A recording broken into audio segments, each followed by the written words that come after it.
Assistant professor department of geography, Divyanath PG college Gorakhpur. इस video में आप सभी का स्वागत है। मैं किसी विषय पे चर्चा करूं इससे पहले मैं चाहूँगा कि जिन लोगों ने हमारे चैनल को सब्सक्राइब नहीं किया है वो सब्सक्राइब कर दें, जिससे वीडियो समय पे मिलता रहे। हमारे इस चैनल को दिव्यनाथ पीजी कॉलेज गोरखपुर के ई पाठशाला में भी देखा जा सकता है। आप वहां से भी इसका लिंक प्राप्त कर सकते हैं। आज का हमारा विषय है महासागरीय ज्वार भाटा, ओशन टाइड्स। ओशन टाइड्स के बारे में संभव है कि आप जानते भी होंगे, लेकिन एक ज्योग्राफी का स्टूडेंट्स होने के नाते हमारा नैतिक कर्तव्य भी बनता है कि हम इसको एक विशेष प्रकार से जानें, एक विशिष्ट तरीके से जानें। तो आइए इसको बहुत ही आसान भाषा में इसको समझने का हम प्रयास करते हैं। ओशन टाइड्स, जैसा कि हम जानते हैं, जो चंद्रमा है वह पृथ्वी का एक उपग्रह है, वह इसके चारों तरफ चक्कर लगाता है। हम यह भी जानते हैं कि पृथ्वी ही नहीं बल्कि इस संपूर्ण ब्रह्मांड में जितने भी पिंड हैं उन सब में ग्रेविटेशनल फोर्स होता है, एक गुरुत्वाकर्षण शक्ति होती है। इसी तरह की गुरुत्वाकर्षण शक्ति पृथ्वी में भी है और इसी तरह की गुरुत्वाकर्षण शक्ति चंद्रमा में भी है। चंद्रमा चूंकि पृथ्वी का एक उपग्रह है जो पृथ्वी के बेहद करीब है, इस ब्रह्मांड में पृथ्वी के सबसे नजदीक का यदि कोई पिंड है तो वह चंद्रमा है, मून है। इसलिए चंद्रमा के गुरुत्वाकर्षण शक्ति का प्रभाव पृथ्वी पर पड़ता है। सूर्य के गुरुत्वाकर्षण शक्ति का प्रभाव भी पृथ्वी पर पड़ता है, किंतु सूर्य अधिक दूर होने के नाते उसकी ग्रेविटी का प्रभाव पृथ्वी पर कम पड़ता है, चंद्रमा का ज्यादा पड़ता है। तो सूर्य और चंद्रमा दोनों का गुरुत्वाकर्षण प्रभाव पृथ्वी पर पड़ता है, लेकिन चंद्रमा अधिक प्रभावी होता है। इस चंद्रमा के गुरुत्वाकर्षण प्रभाव के कारण जो समुद्र का जल है वह ऊपर की तरफ खिंचता है और एक लहर के रूप में तटों पर आगे बढ़ता है। गुरुत्वाकर्षण प्रभाव के कारण, चंद्रमा के गुरुत्वाकर्षण प्रभाव के कारण पृथ्वी के जलीय भाग का ऊपर की तरफ खींचना और पुनः तटों की तरफ आगे की तरफ बढ़ने की जो क्रिया होती है उसको ज्वार कहते हैं। पुनः जब चंद्रमा दूसरे स्थान पर शिफ्ट हो जाता है, जैसा कि हम जानते हैं कि वह चक्कर लगा रहा है, दूसरे स्थान पे शिफ्ट हो जाता है, तो उस स्थान पे पहले स्थान पे ग्रेविटी कम हो जाती है या खत्म हो जाती है। इसलिए वह जो आगे बढ़ा हुआ जल है वह पुनः पीछे लौट आता है। इस क्रिया को हम भाटा कहते हैं। अंग्रेजी में इसके लिए टाइड्स और इब शब्दों का प्रयोग किया जाता है। ऊपर जल के ऊपर उठने की क्रिया को टाइड कहते हैं और पुनः उसके पीछे लौटने की क्रिया को हम भाटा कहते हैं। जैसा कि आप इस वीडियो में भी आप देख पा रहे होंगे कि जब टाइड्स आ रहा है तो यह ऊपर की तरफ उठ रहा है। एक्चुअल में यह ऊपर उठ रहा है, लेकिन ऊपर उठने के कारण यह तटों की तरफ बढ़ रहा है, जिसको ज्वार कहते हैं। और पुनः जब यह पीछे की तरफ लौटता है तो इसको भाटा कहते हैं। यह जो ऊपर उठता है और पीछे लौटता है, इन दोनों के बीच एक ऊंचाई होती है, यानी पीछे लौटने और ऊपर उठने के बीच का जो रेंज होता है इसको हम टाइडल रेंज कहते हैं, जैसा कि आप इस फिगर से भी समझ पा रहे हैं। आइए इस पर और विशेष चर्चा हम करते हैं। जैसा कि हम जानते हैं कि जो पृथ्वी की त्रिज्या है वह 6400 किलोमीटर है, यानी इसका पूरा व्यास जो डायमीटर है वह लगभग 12800 किलोमीटर है। इसलिए जो पृथ्वी का केंद्र है वह चंद्रमा से दूर है, जबकि पृथ्वी का जो सतह है वह 6400 किलोमीटर चंद्रमा से नजदीक है। तो पृथ्वी के केंद्र की अपेक्षा पृथ्वी के सतह पर चंद्रमा के गुरुत्वाकर्षण शक्ति का प्रभाव ज्यादा पड़ता है। इस प्रभाव के कारण जो स्थलीय भाग है वहां तो कोई परिवर्तन नहीं होता है, लेकिन जो जलीय भाग है इस जलीय भाग में अधिक परिवर्तन होता है और जलीय भाग चंद्रमा के गुरुत्वाकर्षण शक्ति के कारण आगे की तरफ खिंच जाता है, जिसे ज्वार की उत्पत्ति होती है। जिस समय यह आगे खिंचता है उसी समय यहां से ठीक पीछे वाला यह हिस्सा आप देख पा रहे होंगे फिगर में, जो यह हिस्सा होता है यह इस चंद्रमा के इस हिस्से से, सामने वाले हिस्से से लगभग 12,800 किलोमीटर दूर होता है। इसलिए यहां गुरुत्वाकर्षण प्रभाव कम पड़ता है। पृथ्वी पर जैसा कि आप जानते हैं कि दो तरह के फोर्स काम करते हैं। एक जिसको हम कहते हैं ग्रेविटी फोर्स, यानी आंतरिक बल, अभिकेंद्रीय बल जिसको कहते हैं, और जो दूसरा है उसको हम कहते हैं केंद्रापसारी बल या सेंट्रीफ्यूगल फोर्स। जो सेंट्रीफ्यूगल फोर्स होता है वह पृथ्वी के रोटेशन के कारण उत्पन्न होता है। वह पृथ्वी के जल को या पृथ्वी की सतह से किसी वस्तु को बाहर की तरफ फेंकता है। तो यहाँ जो सामने है वह चंद्रमा के प्रभाव के कारण सेंट्रीफ्यूगल फोर्स यहाँ भी लगता है, लेकिन इस पर चंद्रमा का प्रभाव भी लगता है, इसलिए यह चंद्रमा की तरफ ज्यादा खींचता है। और पीछे की तरफ भी सेंट्रीफ्यूगल फोर्स लगता है, यहाँ चंद्रमा का प्रभाव नहीं लगता है। पृथ्वी के इस बैलेंस को कायम रखने के लिए पीछे सेंट्रीफ्यूगल फोर्स लगता है, इसलिए इधर भी एक ज्वार आता है। लेकिन यह जो ज्वार होता है वह सामने वाले यानी चंद्रमा के सामने वाले जो पृथ्वी का हिस्सा है इस ज्वार से छोटा होता है, इसलिए चंद्रमा के सामने एक बड़ा ज्वार आता है और पीछे की तरफ एक छोटा ज्वार आता है। आइए इसको हम और समझते हैं। पृथ्वी जिसका व्यास जो है 12,800 किलोमीटर है, चंद्रमा जो इसके चारों तरफ चक्कर लगाता है, यह पृथ्वी से लगभग 3,56,000 किलोमीटर दूर होता है। एक कंडीशन आती है, और दूसरी कंडीशन एक इस तरह की आती है कि वो 4,07,000 किलोमीटर, यानी पृथ्वी के चारों तरफ जो चंद्रमा चक्कर लगाता है यह एक अंडाकार ऑर्बिट में लगाता है। एक यह पूर्णतः वृत्ताकार नहीं होता है बल्कि अंडाकार होता है, यानी चंद्रमा एक बार पृथ्वी के नजदीक आता है और दूसरी बार पृथ्वी से दूर जाता है। जब यह नजदीक आता है उस स्थिति को हम कहते हैं फिरेसी। उस समय इसकी दूरी 3,56,000 होती है। तो जब यह नजदीक आता है तो जाहिर सी बात है पृथ्वी पर गुरुत्वाकर्षण बल अधिक लगेगा, पृथ्वी की पर चंद्रमा का गुरुत्वाकर्षण बल अधिक लगेगा। और जब यह एपोजी की स्थिति में होगी यानी दूर होगा, ऐसे कंडीशन में यानी 4,07,000 किलोमीटर की दूरी पर होगा, इस समय पृथ्वी पर गुरुत्वाकर्षण बल कम लगेगा। तो ये दोनों कंडीशन में जब ज्वार उत्पन्न होंगे तो वह डिफरेंट होते हैं। यहाँ छोटे ज्वार उत्पन्न होंगे और यहाँ बड़े ज्वार उत्पन्न होते हैं। तो इस तरह से पृथ्वी पर ज्वार उत्पन्न होते हैं। आइए इसको हम एक और मॉडल से समझने का प्रयास करते हैं। जैसे यह पृथ्वी का केंद्र है जो 100 बिंदु से दिखाया गया है, यह इसके चारों तरफ जो डॉटेड लाइन से दिखाई गई है, यह पृथ्वी का उस समय का जलीय भाग का तल है जिस समय कोई बल नहीं लग रहा है।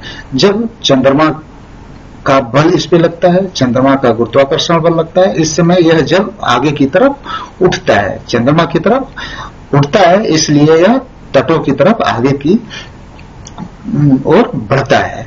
ठीक इसी तरह से आप पीछे भी देख सकते हैं। पीछे चूंकि चंद्रमा का गुरुत्वाकर्षण बल नहीं लगता है, लेकिन पृथ्वी का सेंट्रीफ्यूगल फोर्स यहाँ काम करता है इसके बैलेंस को बनाए रखने के लिए। तो यहाँ भी एक ज्वार आता है, लेकिन इस ज्वार की जो ऊंचाई होती है कम होती है और इस सामने वाले भाग की ऊंचाई अधिक होती है। इस तरह से पृथ्वी पर ज्वार उत्पन्न होते हैं।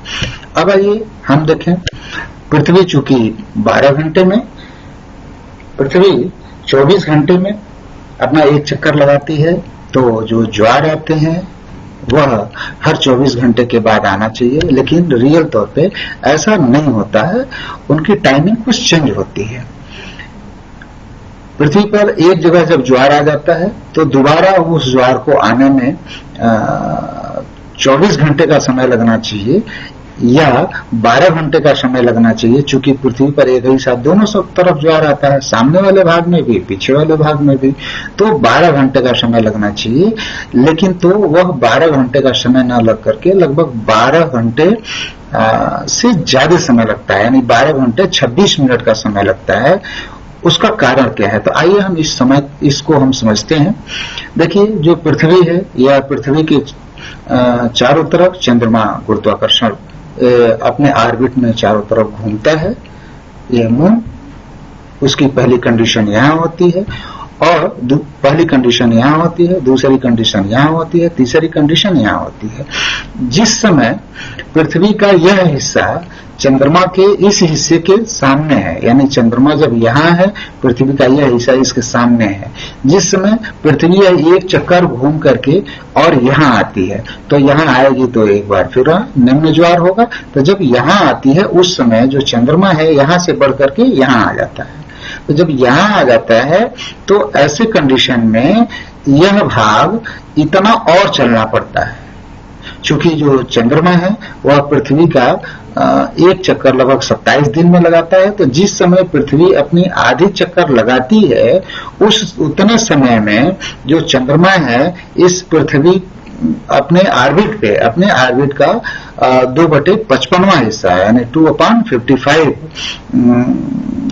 हिस्सा जो है वह आगे की तरफ बढ़ जाता है।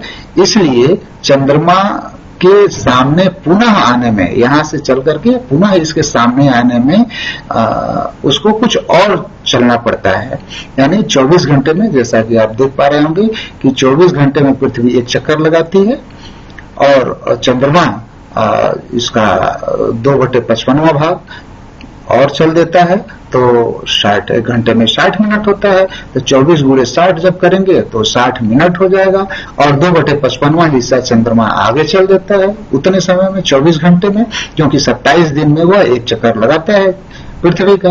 तो 2/55वां भाग यानी यहां से और यहां तक की जो इसकी दूरी है यह 2/55वां भाग होती है, यह आगे चल जाता है।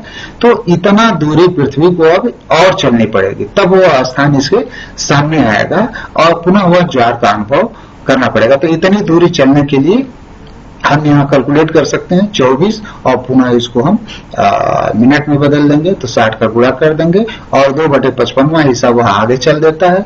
तो जब इससे मल्टीप्लाई करेंगे सब तो यह आएगा 52 मिनट, यानी 24 घंटे 52 मिनट में पुनः वहां एक बार ज्वार आएगा। क्योंकि पृथ्वी पर 2 बार ज्वार आता है, तो जब यहाँ ज्वार आएगा तो पीछे भी आएगा, यानी यहाँ एक स्थान था और यहाँ पुनः जब दोबारा ज्वार आएगा तो यहाँ पीछे की तरफ भी वह ज्वार आएगा, क्योंकि यहाँ से चल करके वह पीछे आ जाएगा।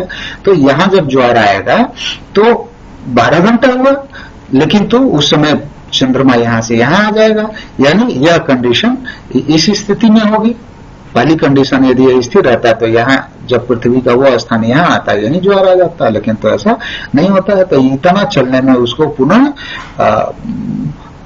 26 मिनट यानी 52 मिनट का आधा 26 मिनट, तो 26 मिनट और चलना पड़ता है। तो हर 12 घंटे 26 मिनट पे पृथ्वी के एक स्थान पे ज्वार आते हैं। आइए इसको हम इस मॉडल से समझ सकते हैं। जैसे यह पृथ्वी है, 24 घंटे में यह अपने दूरी पे घूम जाती है। तो 24 घंटे में यह घूमती है, तो यह जो स्थान है यहाँ देखिए यह लगाया गया है, इंडिकेट किया गया है, यह स्थान जिस समय यह ए पॉइंट के सामने है, यह ए पॉइंट के सामने है, देखिए ये आ गया ए पॉइंट के सामने है। तो जिस समय यह यहाँ है तो पुनः इस स्थान को ऐसे घूम करके पुनः इसके साथ आने में कितना समय लगेगा? 24 घंटा लगेगा। तब तक चंद्रमा स्थान ए से बढ़ करके बी स्थान तक आ जाता है।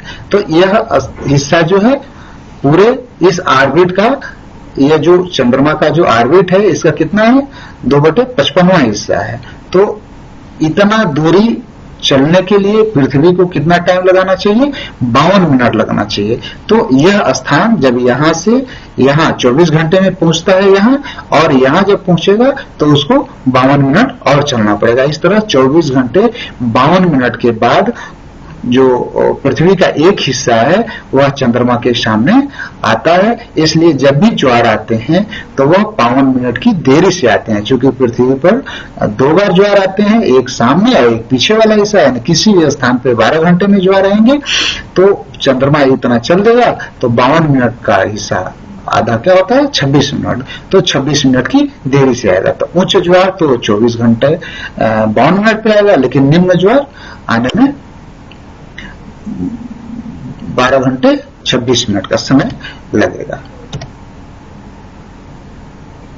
अब आइए आगे हम देखते हैं।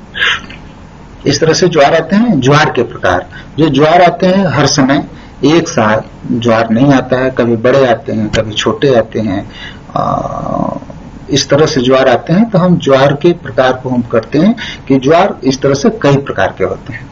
जैसे जो ज्वार होता है वह सूर्य की कंडीशन पे स्थित होता है। एक कंडीशन ऐसी होती है जब जो सूर्य होता है और जो चंद्रमा होता है यह दोनों एक शीट में हो जाते हैं, तो ऐसे कंडीशन को हम कहते हैं सिजगिल, यानी सूर्य और चंद्रमा और पृथ्वी तीनों जब एक सीध में एक लाइन में होते हैं, इस कंडीशन को कहा जाता है सिजगी, है ना। आप देख पा रहे होंगे यहाँ सिजगी ये लिखा हुआ है। सिजगी की कंडीशन में यह सूर्य है, यहाँ चंद्रमा है, यह पृथ्वी एक सीध में है। और दूसरा यदि यह यहाँ नहीं है तो ऐसे कंडीशन में सूर्य, पृथ्वी और चंद्रमा यह तीनों फिर एक सीध में है, तो इस कंडीशन को कहते हैं हम सिजगी। तो सिजगी की जो कंडीशन होती है, यह सिजगी की कंडीशन या तो अमावस्या को होती है, जैसे यहाँ चंद्रमा है, इधर से सूर्य का प्रभाव, सूर्य का प्रकाश यहाँ पड़ रहा है लेकिन पीछे छाया है तो चंद्रमा नहीं दिखता, यानी यह अमावस्या की स्थिति होती है। और दूसरा यहाँ पूर्णिमा की स्थिति होती है, क्योंकि यहाँ पूर्णतः चंद्रमा दिखेगा। तो अमावस्या और पूर्णिमा को ज्वार आते हैं जो दीर्घ ज्वार होते हैं। यह ज्वार सामान्य ज्वार से 20% अधिक होते हैं। आइए दूसरा ज्वार हम देखते हैं।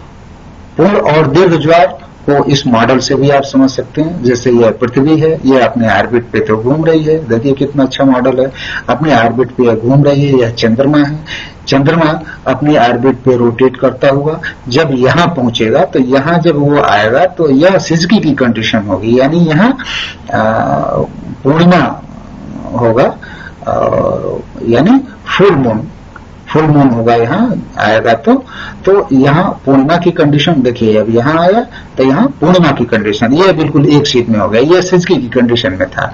तो यहाँ दीर्घ ज्वार आएंगे। और फिर जब यहाँ आगे बढ़ गया तो ऐसे कंडीशन में इसकी ग्रेविटी इधर लगेगी, इसकी ग्रेविटी इधर लगेगी, तो ज्वार उतने बड़े नहीं होंगे। पुनः एक सिजगी की कंडीशन अभी देखिए आता है, अगर आगे बढ़ते बढ़ते पुनः जब यहाँ आएगा तो फिर सिजगी की कंडीशन हो जाएगी। इस समय क्या होगा, अमावस्या होगा।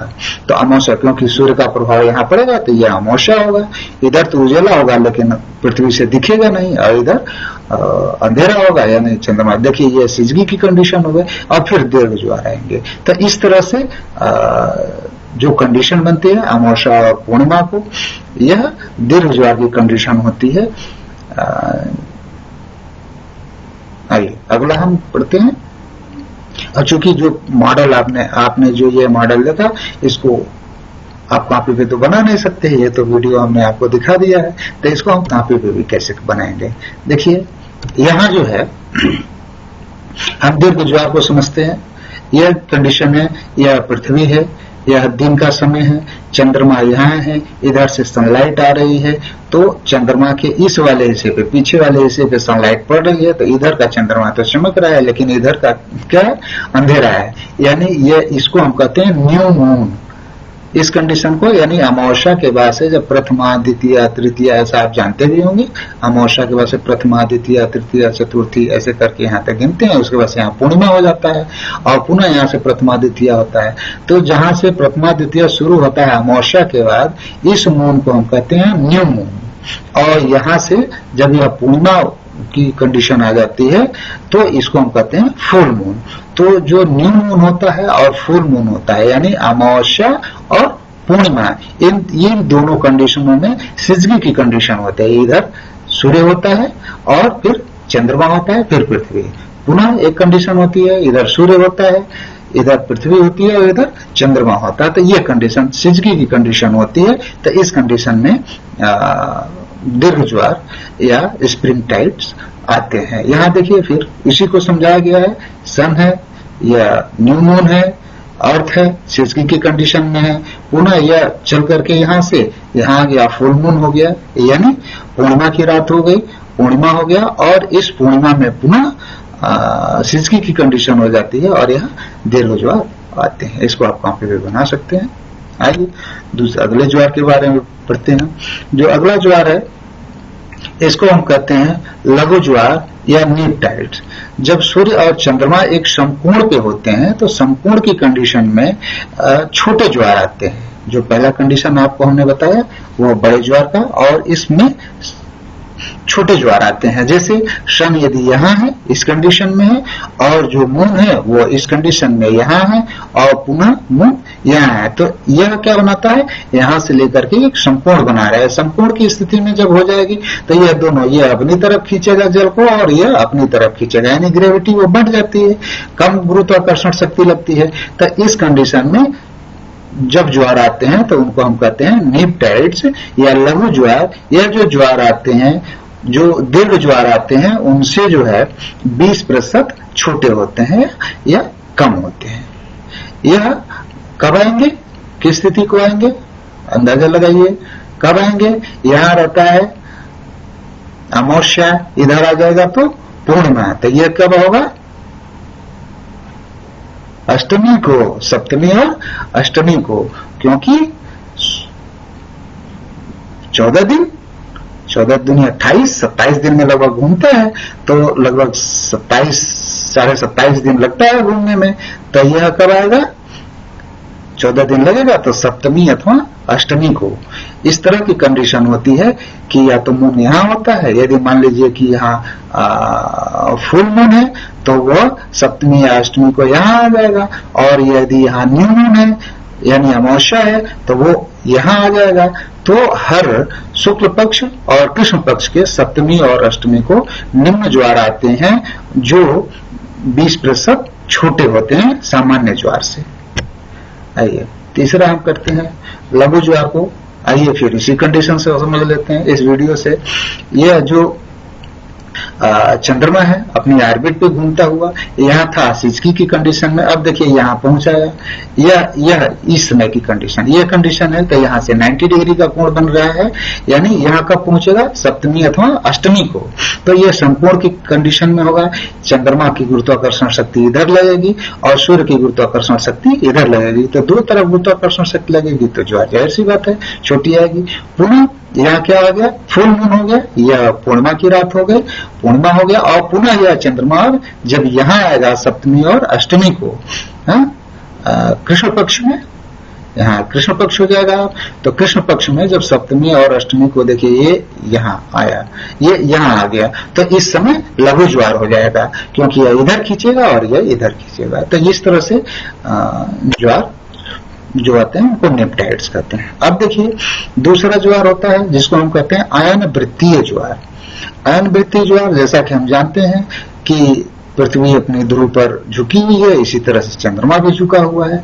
जिस तरह से पृथ्वी सूर्य की परिक्रमा करते हुए कभी कर्क रेखा पे पहुंचती है और कभी मकर रेखा पे पहुंचती है, और पुनः 2 बार जो है इक्वेटर को वह क्रॉस करती है, इसी तरह से चंद्रमा भी परिक्रमा करता है।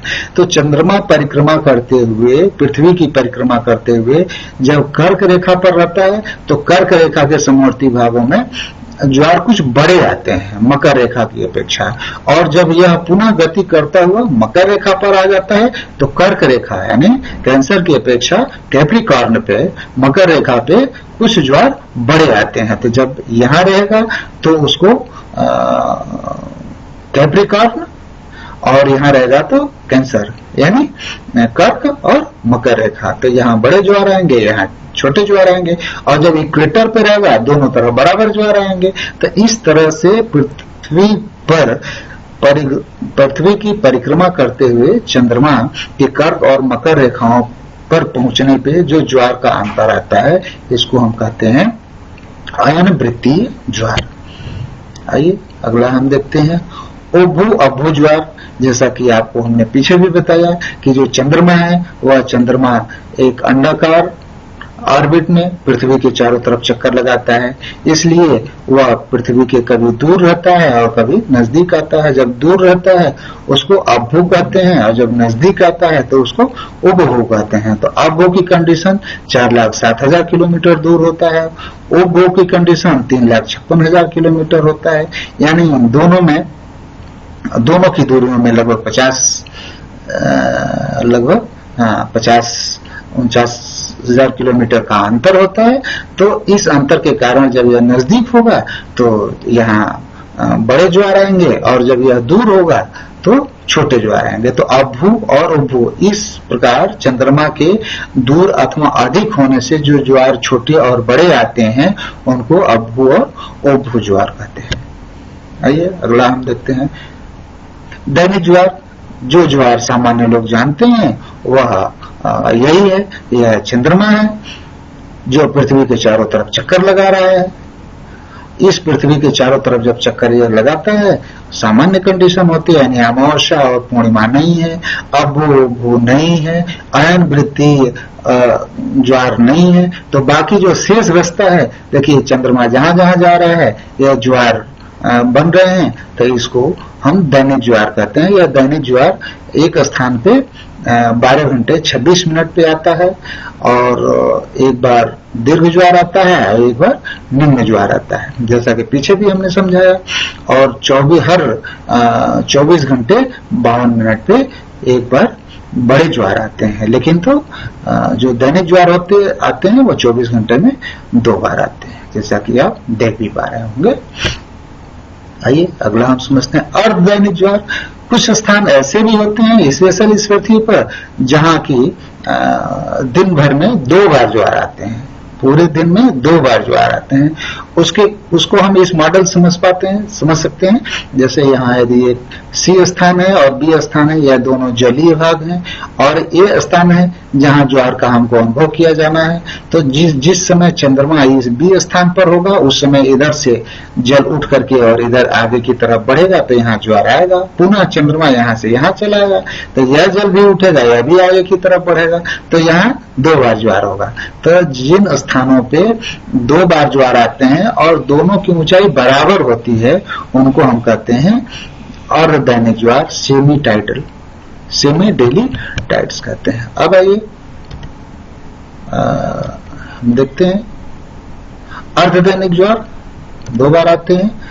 मिश्रित ज्वार ऐसे होते हैं जो अर्धदैनिक ज्वार आते हैं, उसी ज्वार को मिश्रित ज्वार भी कहते हैं, लेकिन अंतर क्या आता है कि इसमें दोनों ज्वार में अंतर होता है। यानी एक यहाँ यदि ए कंडीशन है, यहाँ बी कंडीशन है, यहाँ सी है जहाँ ज्वार अनुभव किया जाना है, तो यहाँ से ज्वार यदि बड़ा आता है और यहाँ से ज्वार छोटा आता है। तो इस तरह के यदि ज्वार आते हैं तो इसको हम कहते हैं मिश्रित ज्वार।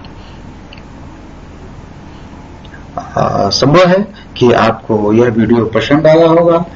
आप लाइक और कमेंट जरूर करिएगा जिससे हम और सुधार कर सकें। अगले वीडियो में हम आपको समझाने का प्रयास करेंगे कि जो टाइड्स हैं वो उससे संबंधित कई थियरियां हैं, उन थियरियों के बारे में हम आपको समझाने का प्रयास करेंगे। आपसे अपेक्षा है कि लाइक और कमेंट जरूर करेंगे। धन्यवाद।